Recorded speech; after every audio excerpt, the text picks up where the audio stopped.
నాన్న, నువ్వు మామూలు మనిషి అయిపోతావని కలలు కన్నాన్రా.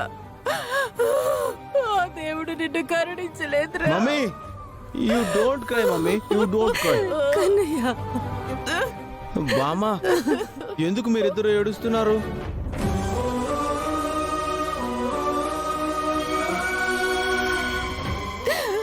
నేను లాంగ్ డ్రైవ్ కి సుందరితో పాటు వెళ్ళొచ్చాను.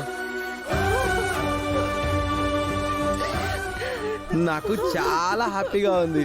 మీరు కూడా హ్యాపీగా ఉండొచ్చు కదా. మమ్మల్ని హ్యాపీగా పైవాడు ఉండనివ్వట్లేదు నాన్న. ఏ పైవాడా, ఎందుకు మా మమ్మీని, డాడీని, బామ్మని ఏడిపిస్తున్నావు? నా కోపం వస్తే నిన్ను ఫినిష్ చేస్తా.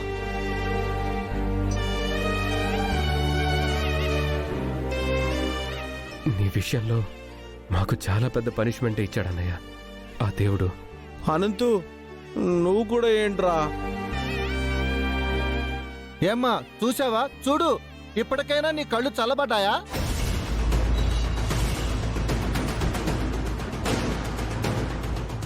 నువ్వు ఆ బౌద్ధ సన్యాసిని తీసుకొచ్చి ఏదో ప్రక్రియ చేయించావు.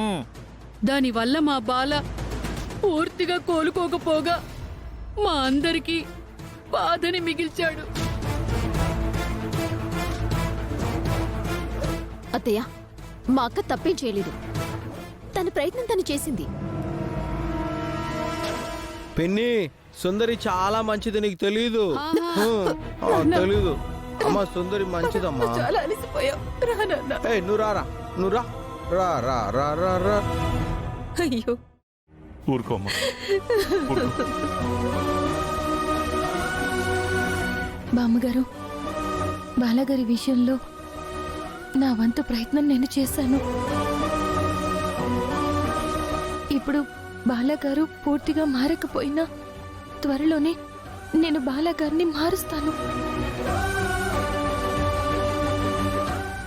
నువ్వు మా బాలని మారుస్తావో లేదో తెలియదు గాని ఇలా సగం సగం పనులు చేయడం వలన పొద్దుటి నుంచి నేను మా వాళ్ళు బాల విషయంలో ఎంత కంగారు పడ్డామో.